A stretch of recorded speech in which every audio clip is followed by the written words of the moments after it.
So if we're recording right now, welcome to all new players to Flesh and Blood. Welcome to the Living Legends podcast. We are recording, so we can just keep going. There we go. Yeah, exactly. Cold opens. So, cold opens are the best ones. Welcome to Living Legends podcast. I'm your host for today. My name's Azz from Go Again Gaming, and joined as always, as you know, you can see them now as of the new format. Bill from Spike Feeders. You know for a fact that we're here now, as opposed to the other times when we were not. Yeah. Hello, everybody, and welcome. Yeah, we are no longer disembodied voices. We are embodied voices. And Kel from Red Zone Rogue, there he is. Lovely old job. Hello. How's it going? How's it going, everybody? Good. It is going good. Old job. Lovely old job. Exactly. Lovely old job.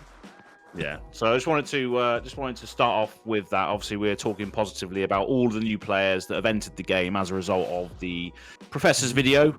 So welcome to all the new players out there, and there's a lot of resources as well around like starting the game. So there's a lot of videos you can go and check out as well, like on Red Zone Rogue channel as well. Yeah. It's kind of a self plug, but you can go to the official Flesh and Blood website, fabtcg.com, and then click on there's a link at the top called like let me look it up real quick. It's called like content or something like that. And what it does is like let me see. It's called welcome. It's called welcome. It's the first link at the top. It's called welcome, and if you just scroll down, there's like a bunch of how to play stuff, and then there's like a recommended community content. And so there's the Tolarian Community College, how to play Flesh and Blood in 15 minutes or less. There's my video on how to start playing Flesh and Blood, which I literally cover just every single product they've ever released, and it's up to date. And then there are two videos by DM Armada. One of them is how to build a Flesh and Blood deck, and the other one is how to play defense reactions, which is actually very important because defense reactions are kind of a unique thing in Flesh and Blood. And I recommend those videos, not just because I have one of the videos there, but I think they're all great for new players. And I do have some pretty old videos that were geared towards new players. Like I have one about like how much pitch you should put in your deck and like deck building and that kind of stuff. They're pretty old, but I think they're still relevant. I made them like 2 years ago, but still. Does that go into like the blues and the yellows and the ratios and all that sort of stuff as to what you should have? Yeah. Exactly. It's all about like how much of each pitch you should put in your deck, and it's a pretty like nuanced discussion because it all depends on your deck and all depends on what you want to do. And I go into things like how much pitch do you need on an average turn, that kind of stuff, right? You need to calculate this kind of thing, and it's not actually that hard. And some heroes and some classes lend themselves a little bit more towards certain amounts, right? So Guardian tends to favor a lot of blues, whereas something like Dromai or Phi tend to favor a lot of reds. So yeah, I think it's useful.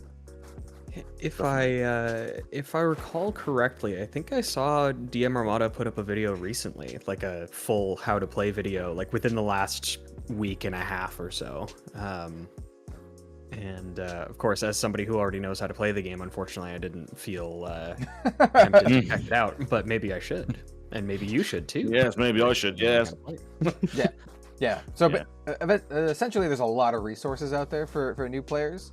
The community is very welcoming, and if you have questions, definitely shoot us some questions. Like you can even ask questions in the comment section of this very podcast, and I'm sure folks like us or other commenters would love to answer them. I actually got a message from someone who is mainlining Azalea on Twitter, and he's like, he had questions about Dreadbore and whether or not they needed to activate Dreadbore to have the passive effect work.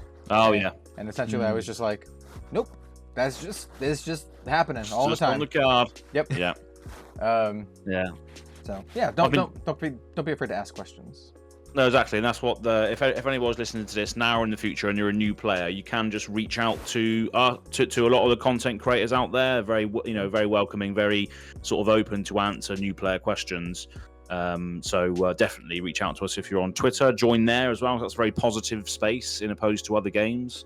So just get involved. The game is still very new and still very, blossoming at this stage. It's gonna catch fire even more than it already has, especially after Worlds as well. And players of all sort of ilks as well. You've got a lot to expect from this game as well, because we're going to delve into PvE formats and other cooperative formats, as well as other things as well. So it's a great time to join. So I think next year is going to be really, really big for Flesh and Blood.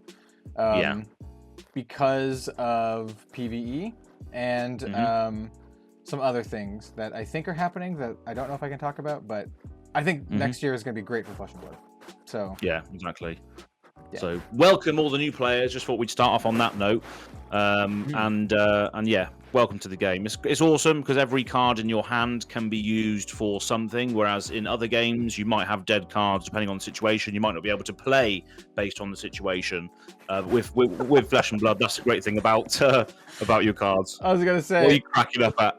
Every card is useful except for if you're playing Azalea and running traps. In which case you can't do anything. I have a corner case for that. No, I don't really. My favorite thing about traps, just the way that they're currently designed, is not only are they individually useless, but they also make the rest of your hand useless. It's so bad. If your opponent doesn't play into them. It's incredible. It's collateral damage. They are so. It's amazing how bad they are. They're so bad. Because players. There we go. There's your advice. Don't use trap cards. Your first hint on how to play. Don't play traps. Yeah. They're basically like crack baubles on the turn that you draw them, right? Like you draw them, you draw in Flesh and Blood. You draw at the end of your turn, so you draw them up at the end of your turn, and then they literally do nothing on your opponent's turn. You can't do anything with them at all. You can maybe pay for Arcane Barrier with it, maybe. Powerful. Yeah. But other than that, they're basically a crack bauble. They are worse than the Titanium Bauble, which is saying a lot, because at least Titanium Bauble blocks for 3. And it's blue. It's blue and blocks for 3. So anyway. Way to shut me down, guys. Way to shut me down. As is like, guys, I have a way to use traps, and both me and Kelly are like, no. Your traps are bad. It's that meme of all of the anime girls like laughing, and then the little frog is on the floor with his spilt like milkshake and fries. Yeah. Azz is on the floor with his spilt Azalea cards. Yeah, all these traps all over the place. But yeah, well, I'll try and close that off again. Welcome new players, but so new players. What else have we got? We got new cards as well. That's what we've got. So there's a few more that have been released recently as part of this whole sort of pre-season thing. So there's a few more to speak about, and a few of them are quite similar. So it's going to be interesting to see whether we get more that are similar to this. And it's the Lantern cards that were recently spawned, and obviously there's 3 of each one, so I think there might be some more of these as well, based on the mechanics of what they do. So what do we think of these ones? There's Skyfire ones and Waterglow ones, both sort of attribute to a different class, creating tokens or creating it is tokens, not counters. Got it right. So creating tokens. Let's read for the audio listeners out there. Let's read what this does. So Skyfire Lanterns is a Rune Blade action. It costs 0 to play. It has 2 defense, and it says reveal the top card of your deck. If it's red, create a Rune Chant token, and then it has Go Again, which is actually pretty important for a Rune Blade card. A lot of these Rune Chant generators don't have Go Again. But what's super interesting is the yellow version doesn't create more. It just says reveal the top card of your deck. If it's yellow, create a Rune Chant token, and the same is true for the blue version. You reveal the top card. If it's blue, you create a Rune Chant token, which is super interesting. And then, like Azz was saying, it has a counterpart. This one's an Illusionist action. Literally the exact same card, other than reveal the top card of your deck. If it's red, create a Spectral Shield token. So they're like counterparts. They do the exact same thing. Rune Blade makes Rune Chant tokens. The Illusionist creates Spectral Shield tokens. I think they're interesting, and I think they're gonna be hard to play, right? I like for the Runeblade ones. So for all of them, they incentivize you to play a lot of the same color pitch, and some heroes and deck builds really work well with that. I don't think Runeblade works well with that, except for maybe the red one if you're playing like a super red lion Briar deck or something like that. I do like the yellow illusionist one because Prism loves to play yellow cards, and then like even the red one, like in a Dromai deck or something, could be interesting. I don't know what you'd want to use a Spectral Shield token for in Dromai, but I don't know. They're kind of interesting. What do you guys think? I've seen some discussion about both of these cards, and I think in general people are higher on Water Glow, the Spectral Shield one, versus Skyfire, the Runechant one.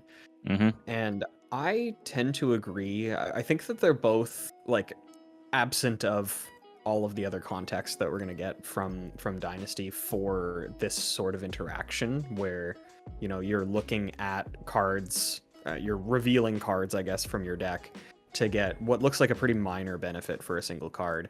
I do think that getting a Spectral Shield on average is like more impactful in a game. Like if you're looking at 1 versus 1, I think getting a single Spectral Shield is better than getting a single Runechant. Yeah. Just for how they're generally used. Some of our local Runeblade players that have been playing, Briar and then also Chain and then also Viscerai, whenever they were good. Looking at Skyfire and saying, well, you look at this and it adds 1 damage to your next thing. It is a non-attack action with Go Again, which Kel said is important, and it is. But it's like you could also play Captain's Call to give +2 damage, or you could play Nimblism for the red version is +3. So it like if you're looking at it from that perspective, because Runechants in general are less flexible than Spectral Shields, because at least with Spectral Shields, like they attack too. So it's +1 damage, but also it's -1 damage, or like +1 defense kind of. The way so yeah, I don't know. I think it's hard to really fully see how these fit, or what their intent is. I think that the Spectral Shield ones are a better rate, just because if you think about previous Spectral Shield generating cards and Runechant generating cards, so we have a 0 for 3. So we have a 0 cost card that generates 3 Runechants in Read the Runes. So red Read the Runes, 0 cost generates 3. Doesn't have Go Again, but it's a guaranteed 3 Runechants. We do not have that for Spectral Shields. To generate a multiple Spectral Shields, you have to pay a bunch of pitch, and I think the card, the easiest comparison would be, I think it's called Prismatic Shield. Yeah. And how much is it? It's like 3 or 4 pitch to think play it that? costs 3. Yeah. Yeah. So like, yeah, so it's a much better rate for the Spectral Shields than the Runechants. I'm not balance wise. I'm curious why they didn't go with like 2 Runechants or something like that. Like would 2 or 3 Runechants could have been too much? I don't know. Maybe they're being really like cautious because Runeblade has been like a boogeyman in the past. But it's possible. But they're like, okay, we're finally tired of printing overpowered Runeblade cards. Yeah. We're just gonna print totally medium ones. Yeah, it's gonna be interesting to see where this finds a deck. But I mean, once again, zero Go Again that might do something. Could be fine. I don't know. But yeah, so it's a weird one as well, because they're obviously delving into the color matters of the deck as well. So if you're running a red Skyfire Lanterns and you reveal a Morva and Sky's yellow, it does nothing. So it's incentivizing new. That's what I think this set is doing. Is it's saying, right, you can play this hero, but you can play it in a completely different way now.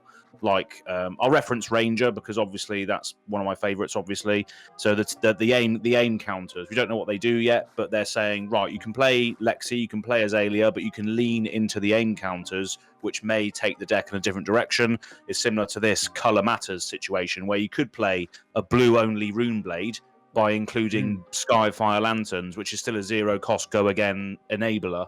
So yeah, I think they're delving into that more and just giving you, and that's the great thing about the supplementary sets or expansion sets, is they give you more lines, more things to do with each hero, and it's nice to see they're experimenting with the color strips. I know they've done it previously, but maybe this is a hint into doing it more, which I like. Yeah. I mean, if they're gonna do it at all, putting it in a expansion set is where to do it, because these cards would be awful in draft. Like, so. Yeah.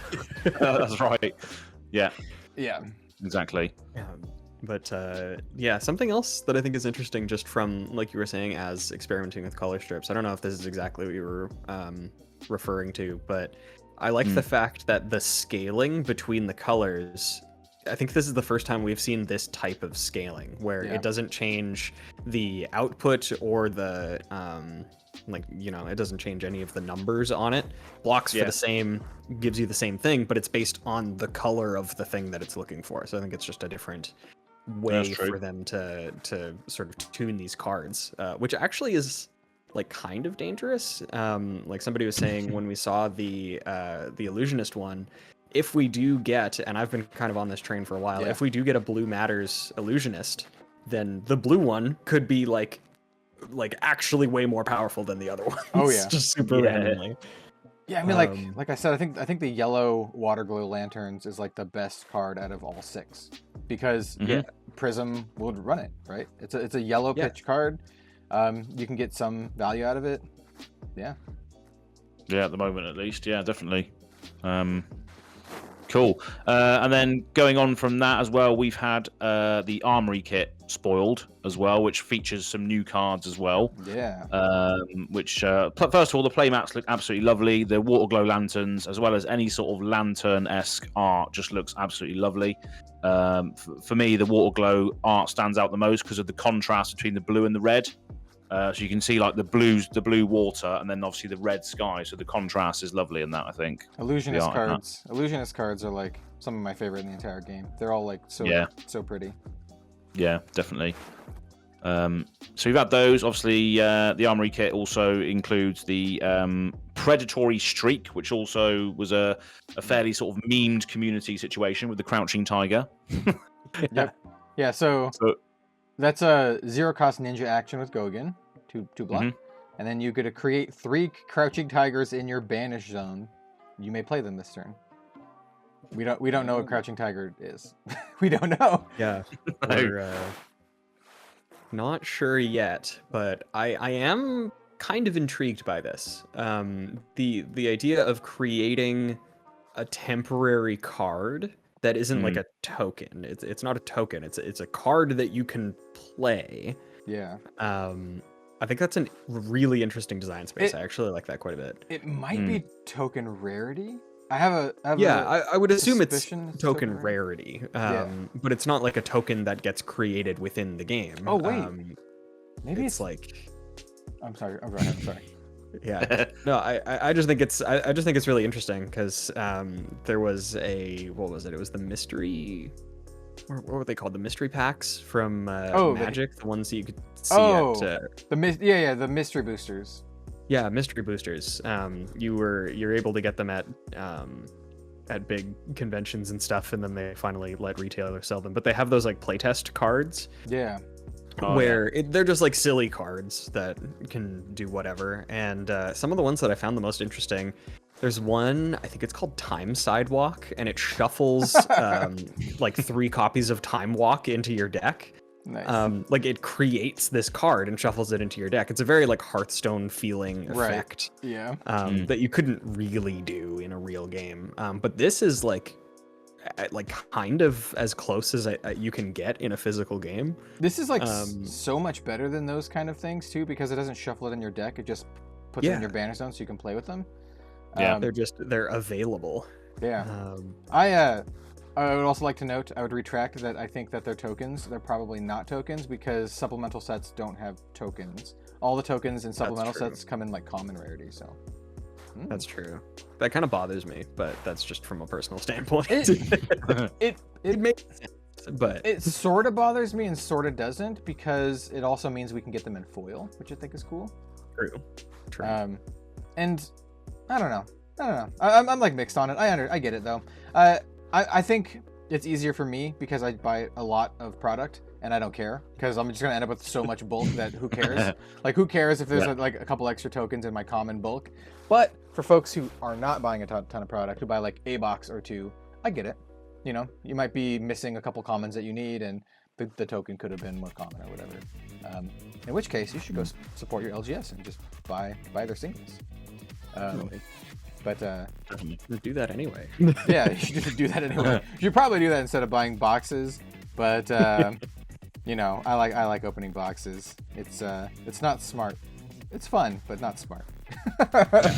I'm in the same boat. I love opening packs, and I know for a fact that it's bad, but it just feels better to like, hey, I have this card that is really cool that I pulled myself. I remember. I have the memory of me basically willing this card into existence. pulling my first cold foil Fabled, I lost my mind, man. I have it on video. It's the library, the Great Library of Solana. That's a good one to hit too. It was like worth a disgusting amount when I pulled it too. I think it was like selling for like $3,000 or $4,000, which is not what it's going for now. But yeah, still, it was like super hype, man. Just while we're speaking of that as well, what advice would you give, obviously, newer players that, you know, want to build a certain hero and they're like, oh, how do I acquire my cards? Because I had this question the other day. It's like, oh, which box should I get to buy to build this hero? What would you say to them? So my how to start playing Flesh and Blood video is all about that. That's literally the whole video. Is I go through every single product and I tell you what's in the product and if it's worth it and who it's for. I go through all the booster boxes, all the starter decks, all that kind of stuff. Generally, if you have a smaller budget, it's probably smarter to buy a Blitz starter deck of a hero that you think looks cool and to try it out, or to maybe get some of the community-made decks, which are very, very cheap, or to just, you know, maybe get a Flesh and Blood friend to hook you up with a commoner deck for free or something like that.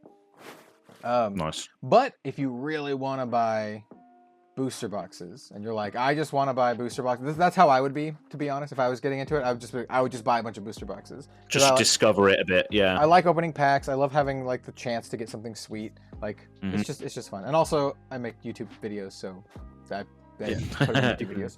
But you can write it off. It's it is tax deductible. You can write it off on your taxes. Yeah. It all depends on what heroes that you want to go for. Each set features around each main set features 3 to 4 heroes for the most part. I would highly recommend not buying the supplemental sets, Crucible of War, Everfest, and the next one, until you've established what the hell you're doing.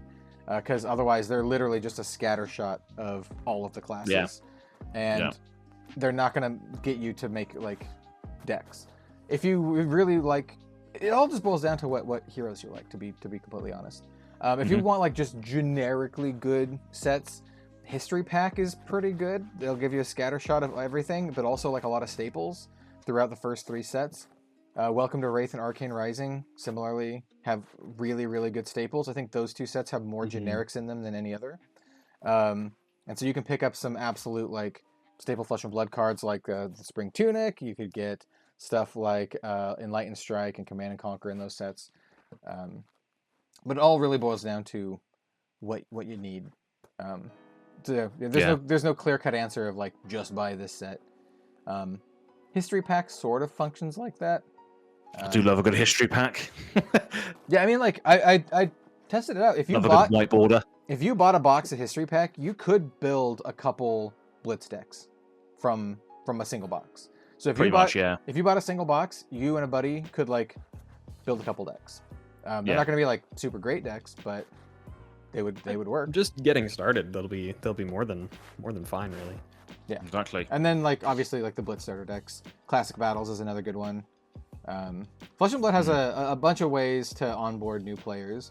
Yeah, I was gonna say like, and one of these is actually going to be in San Jose as well. The Fresh to Fab package. So speaking of new players, speaking of people that are new to Fab, you know, if you go to San Jose, if you've got the time and resources to be able to do it, you can pick up one of these packages for $50, which gives you all of the stuff you need to start playing. So nice little segue, really, and new players are tying into all of this conversation, really, to be honest, is all the side event packages in San Jose. One of them is this new Fresh to Fab thing, which they haven't done before, have they? They haven't done anything like this before? Nope, they've never done this before. No. So yeah, it looks pretty cool. It says the article, read it briefly to you. Are you new to the world of Rave? Grab your friends and get started on your journeys in the Flesh and Blood with the Fresh to Fab package on Saturday. So this is taking place on Saturday. Learn the ropes with the Ira Learn to Play event. So obviously going back to its roots with the Ira Learn to Play, which is nice.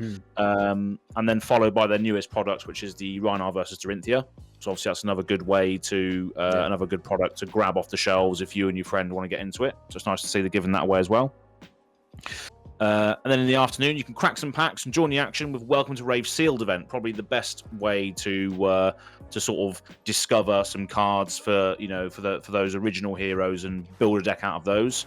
And then you can do that's pretty much it. You get a play mat as well, which is good. I do want to say this is probably the most important part for a lot of new players. It's very, very cost effective. It's $50 and you get a ton of stuff for $50. Like you get a classic battles set, you get some Ira Blitz decks, you get some booster packs for the sealed, you get a playmat, and it's like really, really good value. Like you're basically buying a classic battles and then getting everything else for free. That's basically what it is. So yeah, that's pretty much what it is. Yeah. So yeah, $50. It's a great way to start playing Flesh and Blood, and you'll have like a very curated experience too, since it'll be like a an event thing.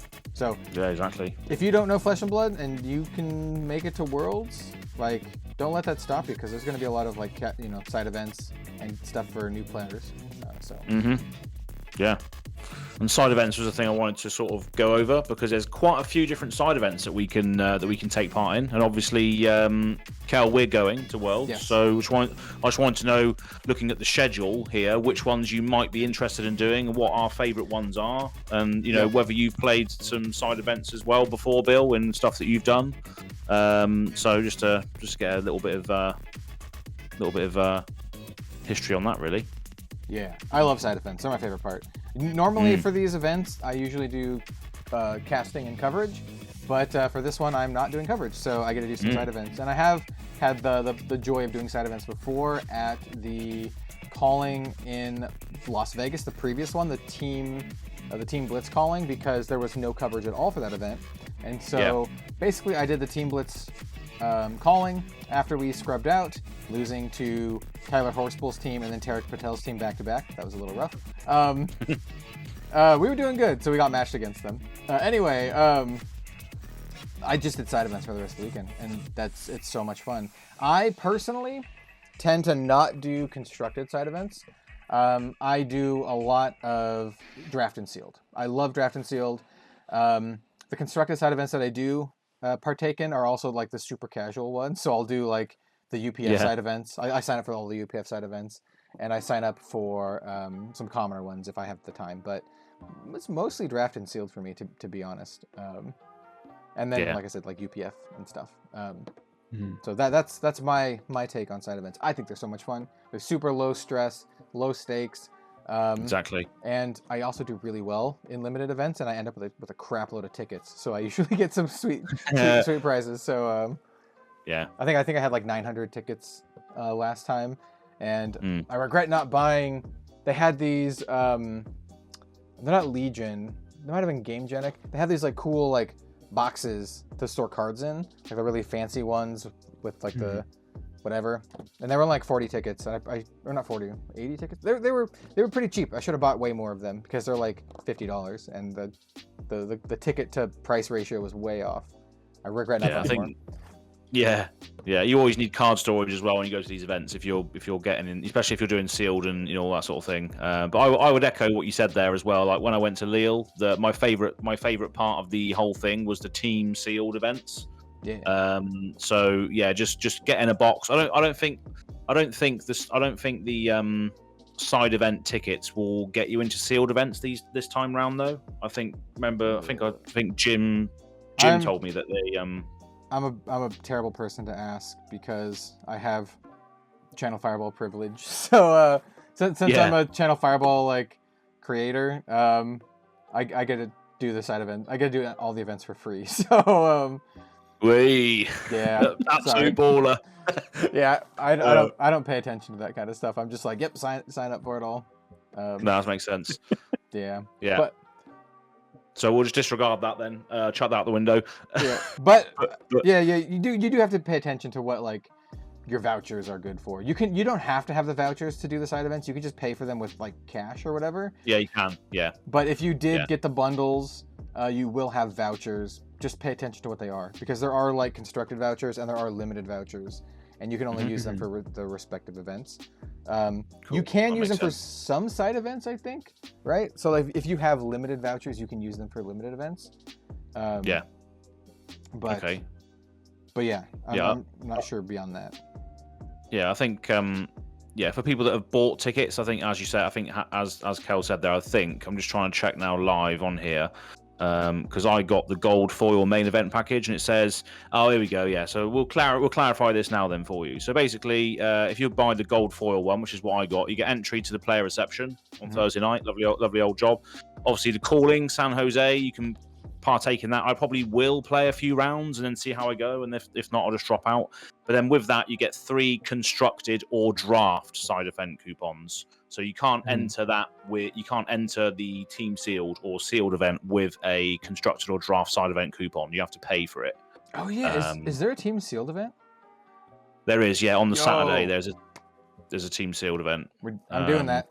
It's going to be sweet. Yeah, exactly. That's what I was going to say. Which ones did you think you were going to do? Because there's quite a few on there. I literally will just sign up. I'll just sign up for all of the limited ones, and then whatever else I have time for, I'll do those. Normally I'll do like I said, just mostly limited and UPF, and I like keeping it pretty open at these events, because they like take all day, and you should really give yourself time to like go get lunch and relax and stuff. Exactly. Because it can be super easy to spread yourself way too thin at big events. Yeah. Nice. And if you were going, Bill, what would you do? What's your favorite? That's kind of a tough one. I do like draft. I'm just notoriously bad at it. Same. I prefer sealed. Honestly, sealed is my jam when it comes to non-constructed events. Yeah. So I would probably be doing those. I'd probably just be doing UPF pods as well. Like I would just be trying to have a good time. Absolutely. Yeah. Like maybe potentially try to do some ticket grinding based on what the prize wall looks like, which if I have heard correctly, and if my memory serves, the prize walls at these events are usually like pretty sweet. Ooh. Speaking of the prize walls, I've seen from James replying to other folks that there's going to be some really special stuff at the World's Prize Wall. Like someone was asking for cold foil tokens, like Green Chant tokens, and James was like, pay attention to the prize wall coming up. So baby. I think there's going to be some really nice exclusive like promo stuff too, not just playmats like normal and booster packs. I think there's going to be like exclusive promos. That'd be cool. But I want to mention 2 other things. One is if you are at these events and you want to get ticket or like tickets or whatever. Not tickets. What's the right word? Prize tickets. Yeah, it's tickets. If you want to get tickets, do the daily doubles. The daily doubles are great value. You can end up with a lot of tickets. And the other thing is, even if you don't have a use for the tickets, a lot of folks will buy them from you. True. You can like literally sell the tickets. And the best place to do this would be like on Facebook or like on Twitter or something like that. Just be like, hey, I'm at Worlds. I have all these tickets. Who wants to buy them? You can make some money. They're not like $1 per ticket, but some people will pay like 10 to 20 cents per ticket. And if you have like 900 tickets, that's a good chunk of change, man. Like you get a couple $100 out of that. And people basically buy them because they want to get all the exclusive promos and playmats and the giant cards and all that kind of stuff. So it's a thing. Yep. Yeah. Good stuff. I remember doing classic construction. It was called CC Berserker in Lille, and that's what I did. It was double points for every win that you got. And I went 1-1-1 in that with Visalia in that Berserker event. But yeah, I do like those. I'll probably be doing that as well. because I just love CC, so I'll be doing a few of those if possible. Yeah, and I'll mostly also just trying to sign up for events with friends. That's another thing. I'm just gonna be like, hanging out with a lot of folks. Oh, one other thing. This has nothing to do. Well, it does have something to do with it. But Steven and I were talking. They have on-demand events here too.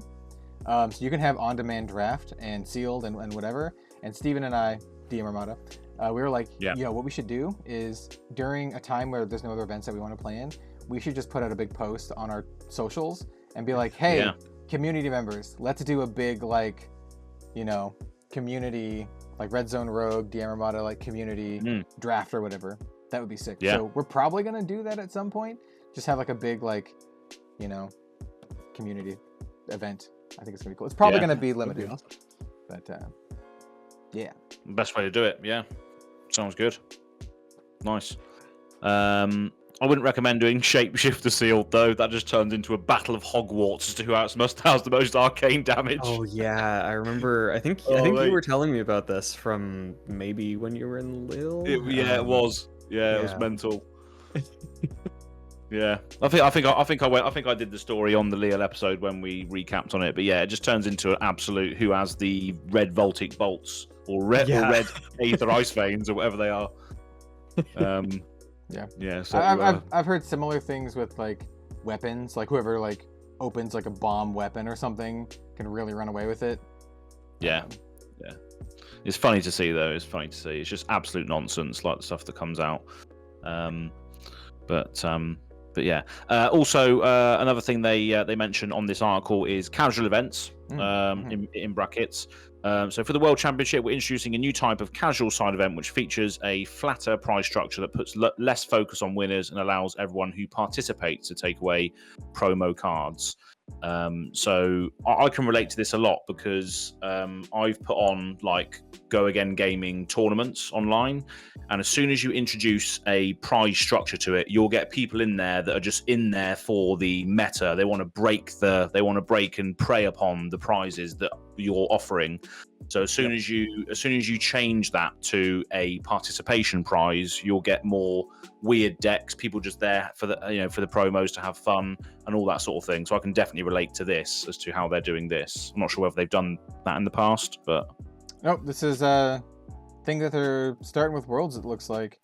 It does say everyone who participates will take home at least one promo card, with players who win more rounds taking home extra prizing.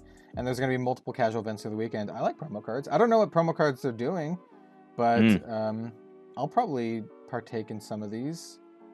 Yeah. It says Blitz, Uprising, and welcome to... So Blitz, and then Uprising and welcome to Wraith Sealed. So, yeah, I don't know. It'd be fun. Yeah. I mean, I would certainly partake in some promos. I like Ricard. Yeah. Yeah. Definitely. Yeah, it could be fun. I could play with like some of the weird Blitz decks I'm going to be bringing, like my UPF decks. I'll play with my UPF decks in the Blitz. Why not? Yeah. Just take out the Go Bananas. Yeah. Let me just go and get a box of Arcane Rising. Yeah. But yeah, I would love to see Flukenbox play a UPF game where he plays a Go Bananas and then like cracks an Alpha Welcome to Wraith or something. Yeah. That'd be cool. Or he names like Corsham or something, and then just has to go and get it by cracking multiple TOA. Corsham does work because it's an action card, whereas a lot of the other, like the landmarks work, whereas the other ones don't because they're like resources. Yeah, the other fables are gems. They're resource dash gem or something. Yeah, but that would be so funny. It's like, I'm just gonna pick Corsham and I'm gonna open Tales of Aria until I get a Corsham. He just like pulls out 8 cases of TOA. Yeah. I mean, there are UPF events. I took my Go Bananas out of my deck before I did it because I didn't have any booster packs. But I know Steven was in a different pod, same kind of event, but different pod. And he ended up getting an Enlightened Strike, or one of the people in his table got an E-Strike from booster packs, which is pretty sweet. Nice. Yeah. What they said, I want to go and get an E-Strike, and then they got one. Yeah. Or did they just Oh, right. Yeah, they opened up. There's enough. unlimited welcome to Cold Wraith. shot. Yeah, unlimited welcome to Wraith, which is actually really hard because you only get like 2 Majestics per box in like That's right, in yeah. WTR. So Because of supers and that, yeah. it's pretty good. Yeah. Nice. Yeah. Cool, but yeah. Side events, man. They're fun. That's super cool. Yeah, exactly. It's going to be lots of fun, lots of stuff going on, and something that I don't think has happened yet either. A lot of firsts for Worlds, so yeah, it's going to be fun. And the next thing I wanted to mention on here is the World Championship Dev Challenge. So this is interesting. So just to read this out quickly, the Dev Challenge will feature 6 members of the LSS game development team, pitted against 8 competitors from the World Championship and 2 undefeated players from the Classic Constructed Daily Double side events. And not me. So yeah, I don't know. I'm not sure if we'll make it in the Classic Constructed Day Double. We'll see. Yeah. So 1 undefeated player will be chosen at random from the Friday event, and 1 undefeated will be chosen from the second as well. Yeah. And I think this is really cool, but I also think it's like this is one of the things that's like, yeah, it's cool, and almost no one will be able to participate in it. Like, if you're a Worlds competitor, you have a chance. And then, like, if you're undefeated, you can get in, and that's it. So, like, yeah, for like most players, this is not a viable thing. If you're like a super hardcore grinder and you're like, oh, I can win everything, then that's for you. yeah. But someone's going to win a Gold 4 Legendary and $3,000 apparently, and $2,000 for the second place. So someone's going to want to try and do this, aren't they? Let's be honest. Yeah. I mean, there's going to be like, you know, a handful of lucky players who will be able to do this, right? Yeah, absolutely. But yeah, cool for them. Yeah, exactly. So first things first in Worlds. So that's cool. And then we had a little article about judge conferences. So I didn't really read too much into this, but I'm not sure what this is about. But is it about maybe judges coming together to sort of discuss rules and stuff going forward on the judge conferences? They've had judge conferences before, I'm pretty sure. Oh, okay. Yeah. That's where like Taipanis was revealed at a judge conference. Yeah. I it see. looks like it's just an opportunity for higher level judge staff to basically hold like presentations about judging as a whole and like how to be an effective judge. And it's also like a handshake type event where you get to coordinate with people and maybe make some friends that are also judges in the community. Yeah, it looks like a really cool opportunity, and I like the fact that it looks like they're starting to make it more of a advertised thing, because I don't really recall seeing really anything about judge conferences up until now, at least not on the main page. Yeah, no. I only ever heard about him through Jim. Both of you are judges. Jim's the one who told me. Yes. Yeah. Nice. Yeah, and that's Jim from FAB TCG Cards, not Jim, my brother from the Spud Right. Games. Yeah. More clarification. I do know that head judge and friend of the Living Legends podcast, Joshua Scott, will be at Worlds. And if you don't know who he is, he's basically the Legend Story Studios Flesh and Blood rules manager and head judge. He kind of oversees all that kind of stuff. Also, he's kind of a big deal. He's like super nice. And it'll be great to go and chat with him again. Yeah. One other thing that I'm also super excited for, Sam Yang and MJ will be at Worlds as well. And Sam Yang, if you didn't know, he's a Flesh and Blood artist. He did the art for Dash and Phi and a bunch of other stuff, Crack Bubble. Then MJ is someone who I don't think gets enough attention. She's the one who designs a lot of the product packaging. She did, Welcome to Wraith, Arcane Rising. I'm pretty sure she did Tales of Aria, Everfest. And I think she also designed all the borders for the cards. So she's basically like the FAB UI designer. She's also super, super nice. I've had like limited interactions with her like on Facebook, but I'm super glad that they're going to be coming to Worlds. And yeah, I was really hoping we'd see more artists show up. We only have currently confirmed Sam Yang, Federico, and MJ. MJ also did a couple of cards too. I should note she did art for a couple of cards too. But yeah, I'm glad at least a handful of artists. I would love to see, and I'm pretty sure LSS was like this as well. They probably wanted to have like a bunch of artists, but currently we only have a handful confirmed. I would love to see more though. That'd be great. Yeah. Nice. I think part of it is a lot of their artists are from like Southeast Asia, and there's a good number of them from like Europe, and a lot of the US ones, unfortunately, cross-pollinate with Magic the Gathering, and Magic is also having a large event very close to when this is coming out.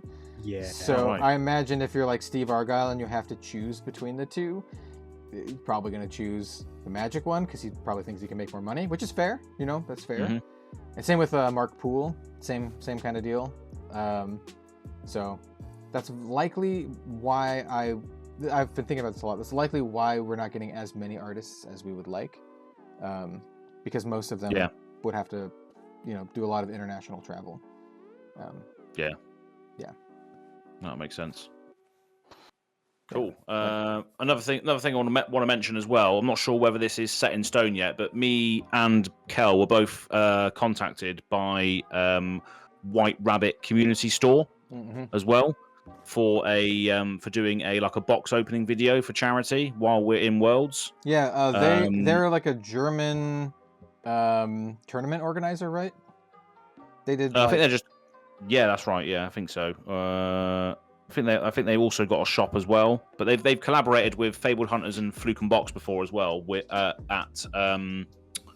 At Lille as well. They've done a video with them recently for the Lille one. But they're basically reaching out to a few creators that will be at Worlds, and by the looks of it, they're getting people to open boxes from what they perceive to be their favorite set. So they reached out to me and Kel to open Arcane Rising, which they hit the nail on the head with that one because of Azalea and Viserai, both massive fans of those characters. So we're going to be potentially, if we can get it to fit in, making a video for them, which will be fun. Just opening Arcane Rising, and I think that we get to choose a card out of the box that we open to then donate to the St. Jude Children's Hospital. Yep. I hope we get something sweet. I hope we get like an Eye of Ophidia or something that we can donate something really nice. Massive. Yep. That would be awesome. Yeah, it's basically Azz and I just show up and we open up a box. We don't really have to do much. Which is gonna be great. It'll likely make it into my like Worlds vlog, at least a little bit. Absolutely. But yeah. Hey. Hello. That's my partner Riley. Fantastic. That's a first for the Living Legends podcast. Yeah. Brilliant. I'm not just alone in this room here. Yeah. Robin, we record these on a Saturday. My partner's always at work, so very low chance. But I do have my dog. She's right here. We do have the dog. In fact, here. But here we go. Sleepy live on the potato. Sleepy dog. Hey. Oh. The dog Sleepy makes it into the potato. podcast this time, rather than just a screenshot before or after. Right. Yeah. Epic. Fantastic. Yeah, so that was worth mentioning as well. Obviously, we're going to be appearing in that video, which will be for a good cause. So I thought we'd mention that as well before we forget. That's pretty much it. Obviously, we've got you wanted to mention something about PQ3 as well. So this is ProQuest, which starts next year in January. Is it January where it starts again? All starts again? I think so. It's around there. It's like Q1 2023. Yeah, I mean it means we're gonna have a bit of a lull period for competitive play between now and then. It's really cool because it does give folks time to adjust to the meta, which will definitely be huge shakeups. All the supplemental sets or expansion sets really shake things up every single time. And so with Dynasty coming out, I expect really big things to go down. But that also means that for a lot of players, it's going to be downtime until then. So you'll have a couple months to kind of relax and enjoy the holiday season and that kind of stuff before before ProQuest kicks back up, which is good for me, for my content, because my content is more like casually focused.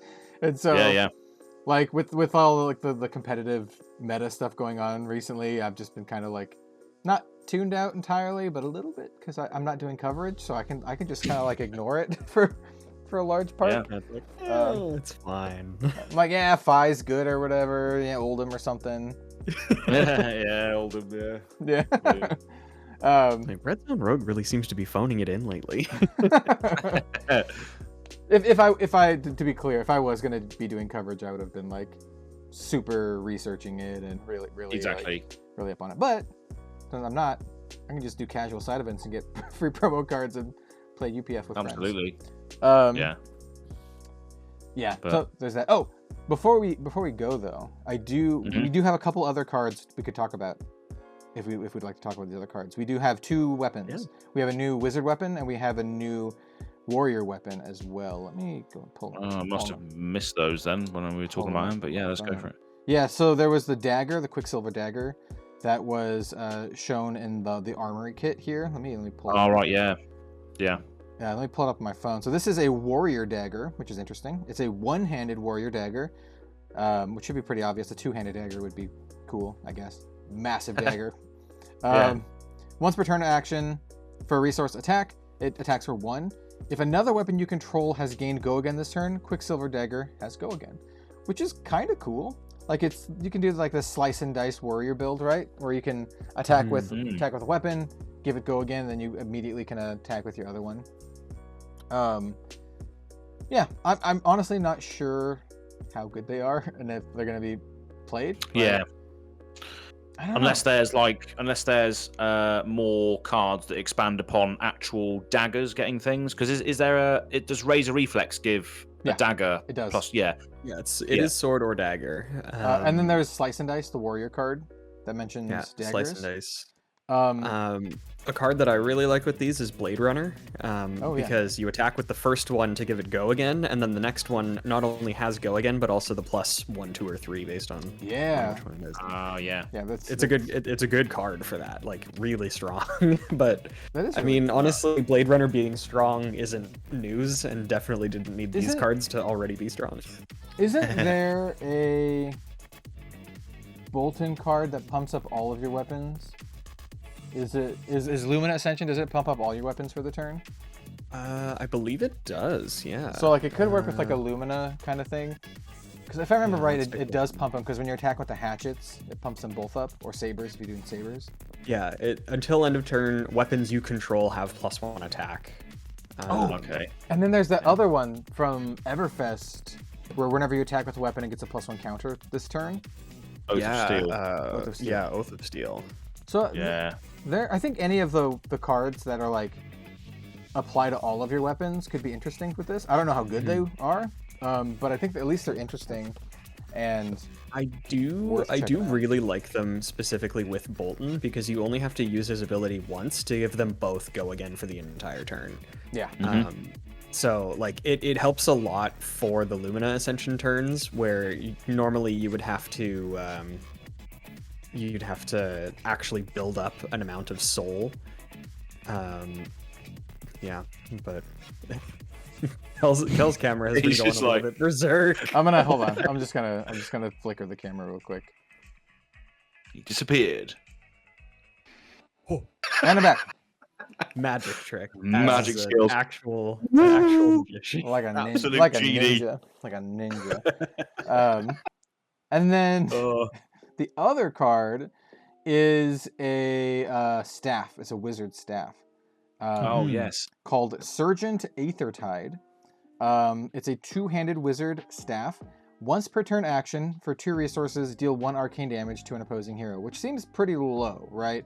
That's like worse than the Crucible of War one that does 2 arcane damage, right? Yeah. But it does have go again on it, which is actually pretty interesting. Most of the wizardy kind of staff attacks and that kind of stuff don't have go again, or they're instants or have other kind of things. But it says, the first card you play each turn with an arcane damage effect instead deals that much arcane damage plus X, where X is the damage dealt by Sergeant Aethertide this turn. Now, with the current card pool, I don't think this is very exciting, but I hope that it hints at weapon buffing things for Wizard, right? Because I think if you could pump up the damage for Sergeant Aethertide, it could be quite good. Although damage pumping things would also make Kraken's Aether Vein also quite good, because Kraken's Aether Vein lets you draw cards. But That's the one that I'm excited for. Yeah. Yeah. So I think this hints at cooler things than the card actually is right now, basically. I think it's all right. But 2 for 1 arcane damage is like pretty lackluster, even though it has Go Again. The Go Again, once again, is actually super interesting. I think it also hints at the design space for Wizard currently, at least that they're going for. And that's like, instead of instant effects, they want you to do stuff on your turn. So a lot of their stuff cares about your turn. And so like this having Go Again makes a lot of sense with that. What was that other card that was revealed? Okay, I was gonna say the other card revealed does not pump up weapons. The Blessing of Aether. It says the next arcane damage effect you play this turn, or next card you play this turn, and so attacking with weapon does not count as playing a card, unfortunately. No. But so that's Surgent Aether Tide. Then the bottom part of the text, the first card you play each turn with an arcane damage effect instead deals that much damage plus X, where X is the damage dealt by Aether Tide this turn. You can't, at the moment, obviously activate the Aether Tide on the opponent's turn, so you can't buff your effects in their turn through this unless there's a card which says you can activate wizard weapons at instant speed or something. But I guess that would only affect this, because the other ones can do that anyway. Actually, no, the other one doesn't, does it? The lightning rod thing from Crucible, that's the once per turn action as well, isn't it? Will not Go Again. Yeah, I think that's not an instant. So that's just something you put on the end of the chain when you're done, sort of thing. And contender for one of the worst weapons in the game, to be honest. Which is saying a lot. Most weapons are pretty useful, but that's not a great one. No. This one. So yeah. I don't know. Like it has potential. That's what this card is. This is potential. Currently, with the current card pool, this basically does nothing. It's a 2 with one arcane damage. And if your opponent has at least AB1, they should probably just AB1 this and then shut your turn down. Yeah. Right? Yeah, and you've used 2 of your resources to take one of their resources away. Yeah. Which doesn't feel spectacular. No. Yeah. So if they can pump it up through some means, I think the card gets a lot better. But like I said, if they can pump up weapons, like if you have a way to pump up weapon arcane damage, then you should probably just do Kraken's Aether Vein, because that lets you draw cards instead, which is probably a little bit better than dealing an extra like 2 points of damage or whatever. Drawing cards is really good. Yeah, especially in Wizard, you can draw cards and blast them. Yeah, rock guys and blast them. So I started blasting. But yeah, those are the other 2 cards I wanted to mention. Weapons. We actually don't know the rarity of the daggers, because it's a promo card that we've seen. Promos, yeah. So we don't know if it's going to be a majestic or a common or something like that. I mean, not common, but probably either rare or majestic. It would be a very like funny majestic, to be honest. It might be majestic just to be on theme. It doesn't seem that exciting to be majestic. Or it would be flashy, I should say. Yeah. I mean, it's almost like what's Bolton's weapon with 0 attack? Raiden? Yeah, I don't know. Raiden is like cool, but it feels pretty bad as a majestic, especially compared to I was gonna say the other majestic weapons, but Monarch also had Hexagore, so add that to the list. So sick. Well, but I was thinking of Luminaris. Luminaris was in that set. That card is broken. Well, I was gonna say how does that compare against also bloody Hexagore? There's also Dread Scythe. Dread Scythe was in Monarch too. Oh yeah, and okay, so maybe it's totally in line with all of the weapons, and Luminaris is the odd one out. I think that's what we're learning. Well, I think the big difference is those weapons are flashy in some way. They had like some kind of flashy thing. Well, like the Dread Scythe made it so your opponent can't gain life if it dealt damage. Like the Raiden had the kind of, it looks cool and has like a weird mechanic, but like the dagger is just like, it's a dagger. It attacks for 1, and it could also get Go Again, like Kadachi's. Kadachi's are tokens. Like so it might be majestic, in which case it would be hilarious. But if it was, I wonder if you can get like a Marvel version of it. Yeah, which would not be terrible. I like Marvels. Pardon me, I just laughed because I was just like, that could be kind of a, I don't want to say to call it a feel bad, but if I open up a box and my only Marvel was like the dagger, I might be a little sad, to be honest. Oh yeah, that would feel really bad too, because it would only be one of them. I assume you're going to be dual wielding these things. Oh dude, we'll see. Dear. This is all speculation. We don't know what rarity it is. Yeah, No. no idea. It could be a rare. And no shade to all the folks out there who are really excited about the dagger and who want to play double Marvel Dagger Bolton or something. Oh yeah, Which could be cool. Like I said, one. it seems like a cool deck. Mm. I kind of want to do a UPF deck with it. You could do like chop chop chop, like attack one side, attack the other side. I don't know. That could be cool. Yeah, you could attack. Yeah, you could attack with your weapons, and then you could come in with because obviously you get 3 attacks with this, wouldn't you? Because if you attack with your weapon, attack with the dagger, then you can do something afterwards. Then maybe put like a weird attack action on the end of that, almost like a snatch or something, you know. Yeah. So yeah, that could be cool. Yeah. But yeah, I'm trying to think of decks that would work with it. I'm still really hoping to see more heroes in Dynasty. That's still my biggest hope, to see more heroes. I've seen my spoiler card. It's not a hero, so I can tell you that. I don't know if there's gonna be. I don't know how many more heroes are gonna be in the set. So I'm not like debating people. I don't know. But I would love to see more heroes. I would love to see Blue Illusionist. I would love to see. What else would be cool? Like, other than like new classes, I'm trying to think of other like mechanologist. Another mechanologist would be great because we only have Dash and Data Doll. What else? And really, when you say it like that, we only have Dash. So yeah, exactly, right. exactly. Whereas like for young heroes, at least some classes have like a crap load. Like Ninja has a ton now. Like he's got like at least 4, right? Yeah.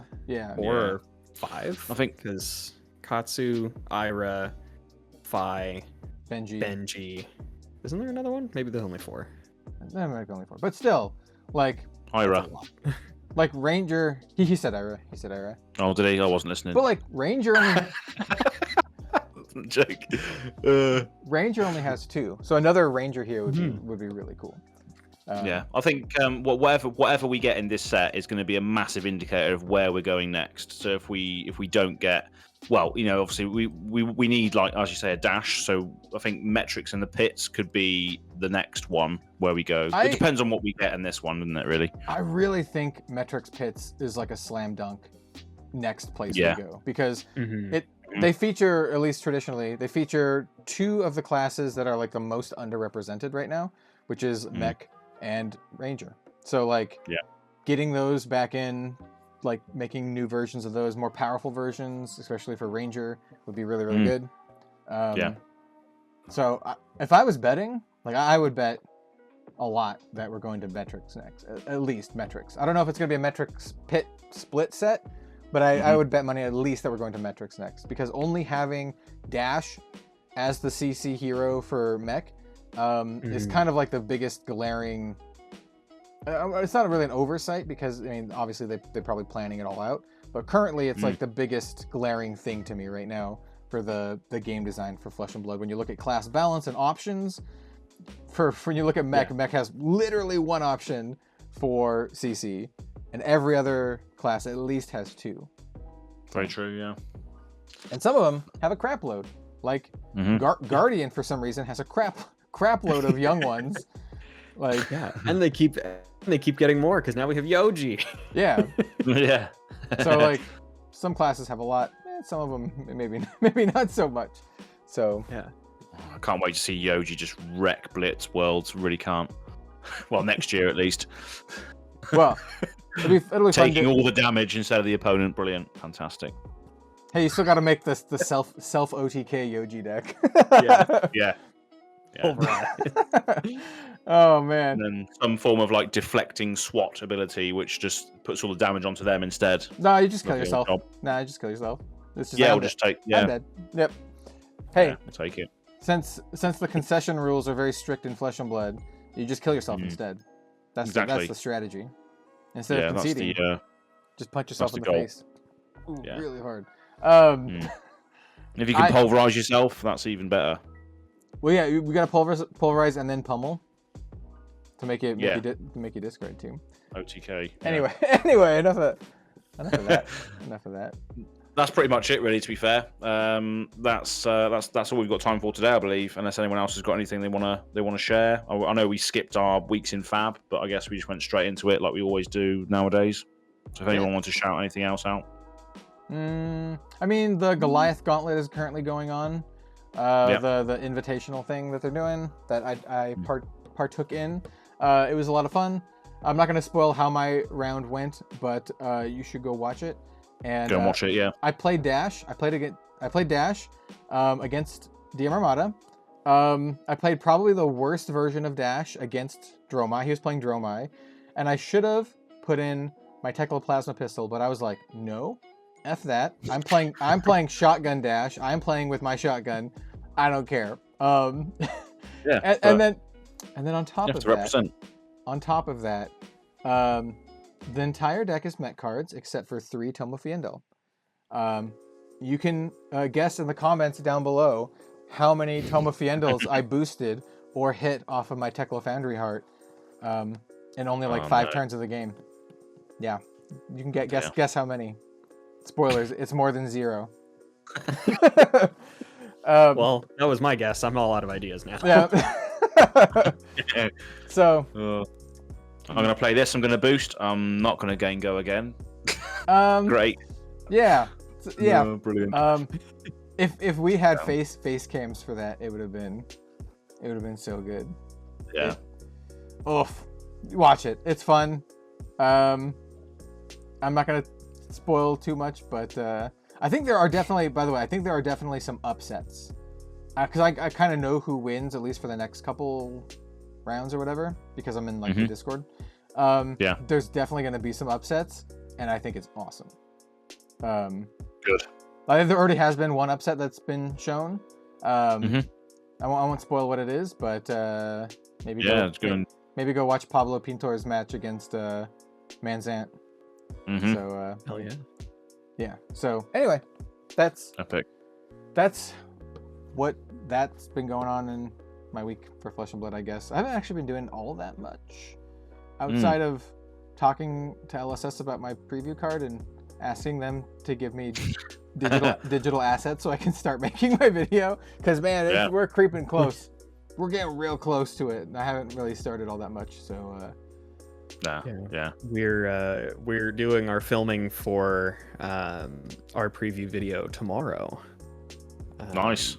So that'll be lots of fun. I have a loose script and I have some music that I've sourced, but I always wait until they give me the info card, because that normally has a little bit of like flavor on it, and I kind of like to tailor the flavor based off of that. I haven't gotten that yet, so we'll see. And we'll see what I can get. But I'm gonna make it fun no matter what. I'm really excited for the spoiler season. My card is like kind of nuts, so I'm excited to share that with everyone. It's gonna be awesome. That's what I mean. Spoiler season hasn't even started yet. You know, the people that have been scheduled to spoil the actual cards from the actual set, the cards that you play with, are these 2 gents in here. You're saying that like the bow's not even in the set. Yeah, it's just been and gone now, and that, you know, the hype is now the people that have the cards that the heroes actually play, you know, or the big reveals that obviously we know there's going to be. We've seen there's a new weapon, there's a new ranger bow. We've seen all that before. What new stuff is there? Is there going to be anything new? I'm willing to bet. I still think there's got to be some sort of ranger equipment that cares about the aim counters. It's got to be. It's either got to be a hero or a piece of equipment. But the fact they said it was good for Azalea, I assume it's going to be an equipment, because if it's not a hero, I mean, if it's a hero, then it wouldn't make sense to say that it's good for Azalea. So yeah, exactly. Yeah. But yeah, I can't wait to see who gets and how they spoil the aim counters. Whether there's going to be a creator that has the reveals of where the aim counters, whatever. I have a guess. My guess is Miss Chalice. I don't actually know. I haven't talked to her about it or anything. I don't know, but you know, like she's very well known for doing her Azalea cosplay. So I would bet that she would get a cool Ranger card. So yeah, or maybe even Yuki's got one as well, hasn't she? Oh yeah, Yuki. I forgot. That'd be a good choice too. I forgot that I saw it on Twitter that she has a spoiler card, which is awesome. So yeah. Yeah. So there's definitely a few options out there, isn't there? So. I can't wait. I can't wait for spoiler season. It's coming up real soon. Which is it starts in like just over a week. Just over a week, right? Yeah, and that's extra not great for me because I'm going to Worlds right after it, so I gotta like haul ass to get the video done. Yeah. Like literally, Steven and I were chatting last night, and we're like, dude, like, we're gonna maybe have some crunch coming on here because his spoilers on the 30th, and mine's on the 31st. Next week, yeah. Basically, at this point, next week, yep. yeah. Yep. So, I believe in you. You can do it. Yeah. Oh yeah. I might just have a crunch a little bit. It's worse for Steven because you know he has like a teaching job and like 3 children. Yeah. And me, I'm just like, that's right. Content is my job, so I can afford to just be like, all right, these next 2 or 3 days is just going to be making this video. Whereas Steven doesn't really have that luxury. Yeah. Did we want to talk about what we have in our arsenal? Does anyone have anything in their arsenal? I was gonna say something that I plan on doing recently for Flesh and Blood, and that's a non-meta based show called What's the Card? Oh yeah. So I'm hoping that both of you will join in one of the episodes in the future. Yes. And I've got some other people lined up for the episode that you will be involved in as well. So Elaine from Pitch Perfect has said that she'd be happy to do it with this panel. So that'll be good. Hopefully Melody as well. So we'll have a 4 panel in there, but obviously Melody's New Zealand, so it might be hard depending on because we've got three time zones going on. But she will represent Pitch Perfect in this anyway. But yeah, it's all about guessing cards based on either the art. So you'll have the art flashed in front of you that you have to guess on, the mechanics of the card, which obviously don't mechanics where I will blank out the card name if the card name is mentioned, or flavor text. So you'll have and then you'll have like a online buzzer. So everyone that participates, obviously I'll give this brief out. And I've also got a few other panels lined up as well already. But you'll have an online buzzer. So if you've got a device, you can just have that in your hand and you press the buzzer, and it's based on an online browser. So whoever presses the buzzer first gets the first guess. Awesome. And then whoever gets the most points wins at the end. And I think there's about 10 cards in each one. I really like the buzzer thing because I was in a one-off quiz show that I guess they ended up not doing anymore on Flakes. Well, I guess it's not his channel. The 986 Media or whatever. 983, yeah. Yeah. It was me, Dalen Mack, and Brendan Patrick on the quiz show. But how we buzzed in is we literally just yelled out a hero name that we picked ahead of time, and I was a dum-dum, and I picked Azalea, which is too many freaking syllables. Praise be our glorious leader. And there you go. Yeah. and then like I think Brendan Patrick picked like a 1-syllable one, and but anyway, long story short, he ended up beating me by like 1. And at the end, they did a couple interesting design choices, I would say. So at the end, there was an art contest. So they would say something, and then you would try to draw that, like draw the card. But they had us vote on each other's art, on which one did the best. And so, like, to put it bluntly, Brendan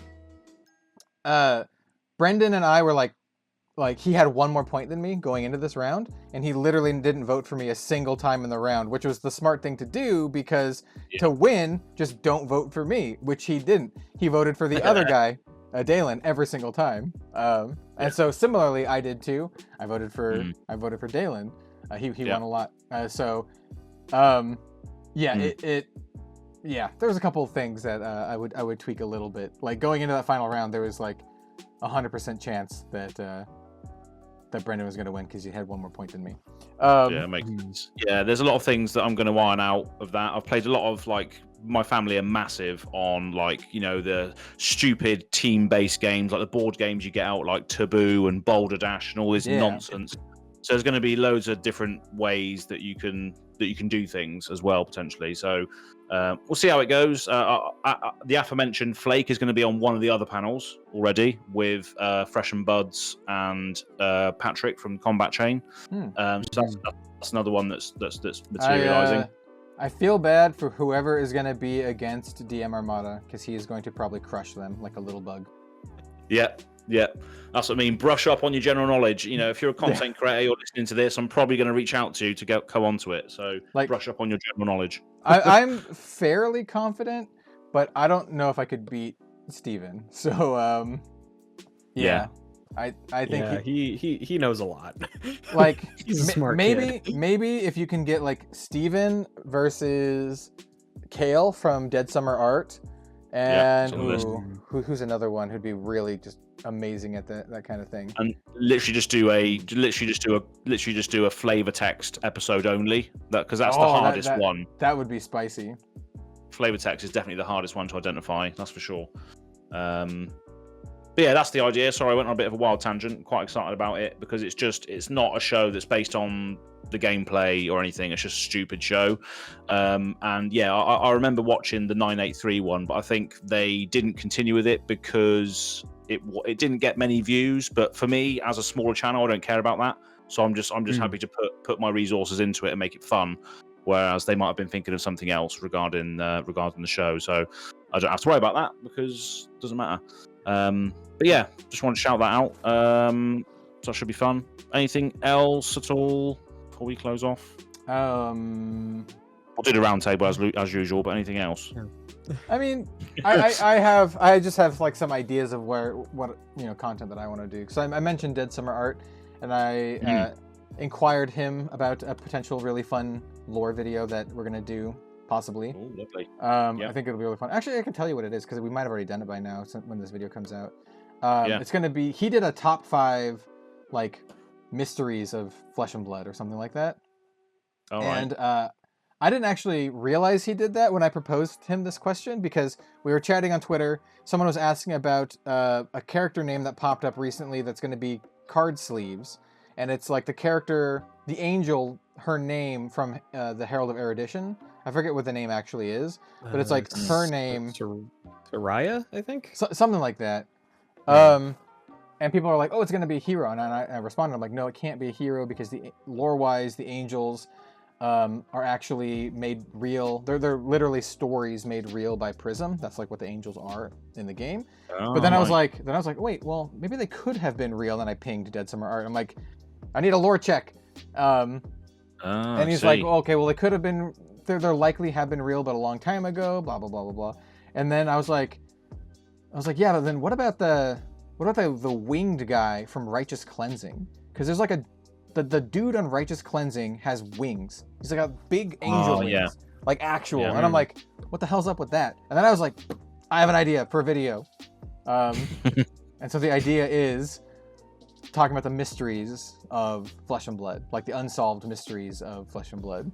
That sounds good. I think I'm going to call it that, like Unsolved Mysteries of Flesh and Blood. Exactly.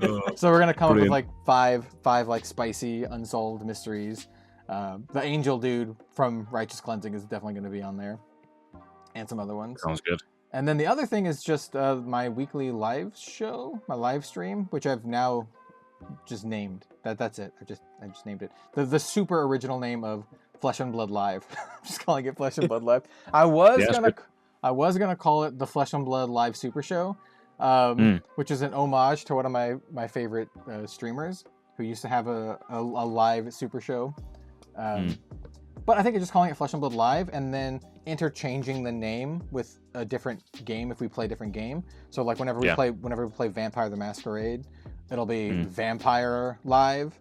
And so, yeah. That's a point also as well. When we go into the Arsenal step and closing it off, I ordered my Ventru deck recently. So I'll definitely be able to play, depending on if I don't know. We went into it last time very briefly, but I'll probably just Google the rules or something beforehand. But you said we don't have to really know what's going on before we go into it. Yeah, it'll be fine. Sweet. Steve knows all about it, and we can kind of give like a quick rundown of it. You can watch the Team Covenant video. They did like a live stream, like learning to play it. Okay, nice. And then we want to do that. We want to do this on the 30th or the what day is it here? The 29th. I'm sorry. We're gonna stream it on the 29th. This time next week. Yeah. Well. Yeah. The viewers and listeners won't know, but we are recording this on a Saturday. But no, that would be World's Week. No, it wouldn't be there, would it? Right. Yeah. But and this is a big but. I don't know if my product is going to arrive in time. I ordered it like 20 days ago, but it's getting shipped from like Belgium or whatever, and right. It's currently in the transition period between left origin country and then hasn't been received or processed by the U.S. Post yet. So it's just kind of in this limbo, and that was like 11 days ago. So okay. We'll see what happens, and if it just shows up. If it doesn't, we'll just postpone it. We'll just maybe have a vampire thing in November or something. Yeah, sounds good. But either way, we're gonna play some vampire, and it's gonna be fun.